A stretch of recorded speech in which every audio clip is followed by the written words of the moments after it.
Jordan said that. I wanted to defend this until I lost it. I didn't want to retire having a championship and then... Sorry, there's two things I don't believe in the documentary. Okay, yeah.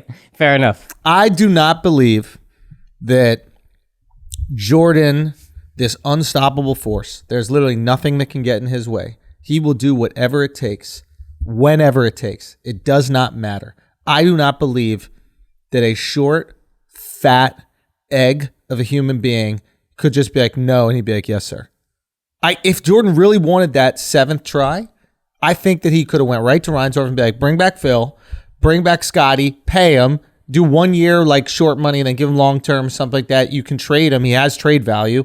Rodman, give me 1 more year. I think Jordan could have made that happen, but he didn't try to make it happen, and that's on fucking Jordan. I watched that and I was skeptical, and now we're hopping very far ahead, but I was like, yeah, I don't know that I fully buy your explanation that you want it more than anybody on earth has ever wanted it. Jordan is a fucking singular human being, maybe in history. Yeah. And you're not willing to go over Jerry Krause's head and go straight to Reinsdorf and say, look, let me try to get Phil. Let me try to get Scotty. Let me try to work this out. You didn't want Fuck everybody else talking. Fuck them having a one-on-one. I'll make this happen.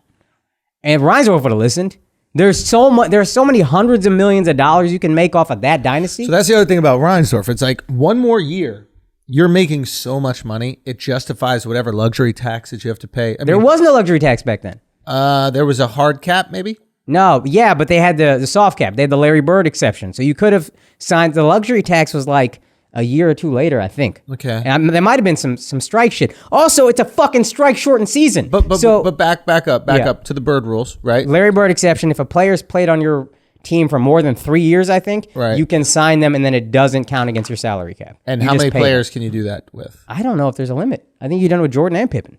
And maybe Rodman. He could have done it. Yeah. Again, we don't know for certain, but and maybe we should look that up. I just think that the main reason that I think that he made it look like he was so furious that they didn't have a 7th shot, and maybe he's furious now because he didn't put his foot down about it.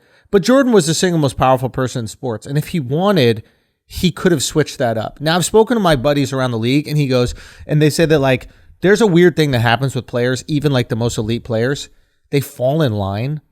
And his take was, you're so used to having coaches that you listen to what they say throughout your entire life. It's just part of the dynamics in sports that you just kind of respect authority. And I'm like, no, that's not true. Think about, guys like Kobe, guys like Braun, this, that, the other. He goes, yeah, they don't, but they do. So it's like a guy like LeBron didn't even know that certain guys were getting signed, right? Like I think Braun found out that, who's the big bum 7-footer who's always getting texts and shit that the Lakers signed? Always getting texts? Technical fouls. Oh, Dwight Howard? No. He just tore his Achilles.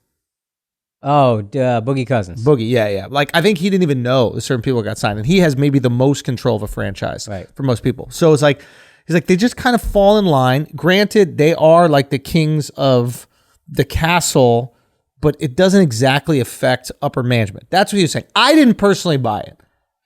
To his point, though, that's now it still happens a little bit. And 25 years ago, maybe it happened more. There was no real precedent for giving players all the power. Yeah. I was looking at him like, you could have got a 7th if you... So publicly, all you got to do is say once publicly. You go one interview, the news guys, somebody comes up to you with a microphone, just like, you know what? I want to come back for another year. The only way I'll do it is if we get all these players back as well. Bulls make it happen. The franchise would implode if you did not make it happen. The city would implode. Yo, Simple as that. Hot take, I put all the blame on Phil. 100% of the blame on Phil. Okay. When Jordan was watching that clip of the owner saying like going to Phil, it's like we can run it back one more time. And Phil actually turns it down. He's like, I don't think it's going to be fair to Jerry if we do this. And they don't play Jordan the clip of Phil saying, Jerry came to me and I said, I don't think it's fair. That looked like Jordan was seeing that for the first time. Yep. And I bet you if Phil would have been like, okay, let's do it one more time, Jordan would have came back. Everybody would have came back. And like you said, I think Jordan fell in line. And if my leader's not coming back, then I'm not coming back. But he got the leader to come back one more year. Like Phil wasn't supposed to come back. No, I know, but I'm saying before to run back for the 7th. Yeah. I don't think Phil told anybody else that, hey, they gave me the option to come back again. I think Phil wanted a break. And I think this is really interesting look into Phil because you can see how much of a hippie he is. Like even when they celebrate, like everybody's going crazy and he's just kind of like, whoa, we did it, dude. I didn't even know you were going to make it happen. He's like fucking Scooby-Doo, man. It's really crazy.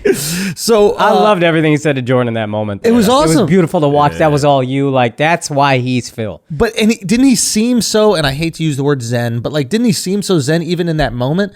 Like he was smiling like a Buddha would smile at the championship. He's not jumping up and down screaming, doing backflips like everybody else. Right. He's like, what a cool... He looks like he's on an acid trip. Like he's just looking around like, fuck, dude, we won it, bro. Like he's a unique figure. I think that it's Jerry Krause's job to get Phil to want to come back. Clearly, Krause's ego gets the best of him here, right? Yeah, that's fair. I'll even push back on what I said earlier, which was he was the great blah, blah, blah. I still think he's incredibly talented in constructing that team, but his ego got in the way. That being said, he's justified it after the fact, Krause, by breaking up the team by saying that everybody got old. Yeah. And he put out this article that's on NBC Sports. It's an excerpt from his memoir that's still not published. Right. His memoir is going to come out. And it's really cool of his wife, who's still alive. Yeah. She's been asked about this documentary, the Last Dance documentary. And she's like, he has a book coming out. I'm going to let him have the final word. I'm not going to say anything. That's pretty dope. That's dope. You know? Yeah. And he basically goes through all the decisions that were made, right? Yeah. They did like these intense medical evaluations of all the players. Yeah. And obviously they thought Michael could still play. But they're like, Luke Longley's about to break down. Rodman, we don't think has any more in him. Pippen's back is fucked up, and he's going to ask for too much money. Steve Kerr and Judd Bushler are going to get bigger offers. So we just couldn't afford to bring the team back together. Now, who cares if you could afford to? Look, he justifies it by saying, look what happened to Luke Longley. He went to Phoenix. He kind of struggled with his ankles. He ended up on the Knicks, but he just fell apart.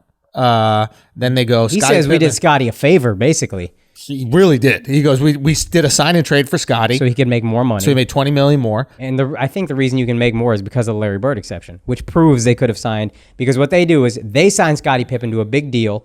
It doesn't fuck with the cap because you can sign him to more or whatever. I think it's the Larry Bird exception, and then you trade him. I think that's right. Maybe. Yeah, maybe. Or maybe it was one of those like... you can sign a longer, extension for a team that you're on to incentivize players to stay. But and then he's like, everybody worried Rodman's parting had caught up to him. Rodman played 35 more games with the Lakers. Yeah, that was it. And then so he has, and then he says about Michael, he's like Michael severed a tendon in his pointer finger of his shooting hand.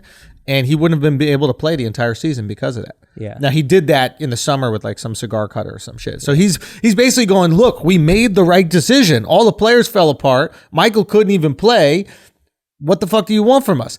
That being said, everything could have completely changed if they knew they were coming back to do a 7th season. Maybe Luke Longley takes care of his body in the offseason. Maybe Rodman goes, I'm actually going to play because these aren't going to be meaningless games. And if it's the right decision and you're a good GM, you would think you would have made the playoffs in the next 10 years or 5 years. Yeah. How long did it go? Probably until like Derek was there, right? Yeah. I mean, I don't remember a competitive team from them until Derek Rose. Yeah. That was the gap. And that's not Jerry Krause's rebuild that did that. It's just so interesting. Like, it's so interesting. Like, do you think Phil thought this just came to me? Do you think Phil after 6 was like, I'm exhausted. Also, I don't know how to motivate them anymore. I used everything I had on The Last Dance. What do I say? The Last Dance Part 2? What's the motivation here? I don't have an angle. I think Phil was exhausted. Yeah. I think it's just like, it was really difficult for Phil. Like emotionally difficult holding all this together. Like, think about it. Excuse me. Phil's, and Michael says it in the documentary. I mean, everybody says it about Phil, but Phil's ability to manage egos is what made him so great and get everybody to be part of the team and like sacrifice for the team. I think Michael says that in the documentary, right? Handling all those players, and these are a lot of egos, like handling Pippen's ego, handling Jordan, handling the way Jordan treated the players. Like, Jordan's going to berate you. Phil's got to build you back up so you don't lose all your confidence. Yeah. Like handling that fucking situation, dude, that has got to be exhausting. It's like, I haven't experienced this. I've been very fucking lucky, but like, there are sometimes kids that play like this kind of almost referee role with their parents. Yeah. They're like, parents are fighting all the time and they're kind of like managing that relationship in real time. Sometimes they're even divorced and they're constantly managing that relationship. And like you see the fucking cost that has on a kid. It's like emotionally taxing to like have your mom crying or your dad like furious or etc. Imagine doing that for fucking 6 championships with Michael Jordan. Oh my god! And the greatest player of all time's ego. And not knowing every practice is he going to punch somebody? What the fuck is going to... That takes some fucking time, dude. That's a great point. I think he was truly exhausted. Yeah. I think Jordan could have convinced him to come back because Jordan can convince anybody. But I don't think that he was upset in the least. Yeah. He doesn't sound like... He said, I didn't want to come back. Boom. I thought it wouldn't be fair to Jerry. I don't believe you really hates give Jerry. a fuck about Jerry Krause. I think he blamed Jerry, to be honest, because he didn't want it. I think he used that as scapegoat. I think he didn't think they could win again. That's what I think. And I think that celebration at the last one was shock because he didn't think they were going to win. And you saw the breakdown. Like, Scotty's back is starting to fall apart. Yeah. Like, Phil... And that thought hit me, too. This is actually crazy. MJ, when he came back the second time, didn't miss a single game those 3 years. Which is insane. But, like, unbelievable. You think about their run, and there's no playoff series where they're like, yo, we had a big injury to this guy we had to overcome. And you see that all the time now. The Warriors last year, Kevin Durant goes down in the finals. LeBron a few years ago, Kyrie and Kevin Love are out for the playoffs. Like, that just happens. It happens almost every year. Never happened to the Bulls. This is the first time I was like, oh, he's hobbled.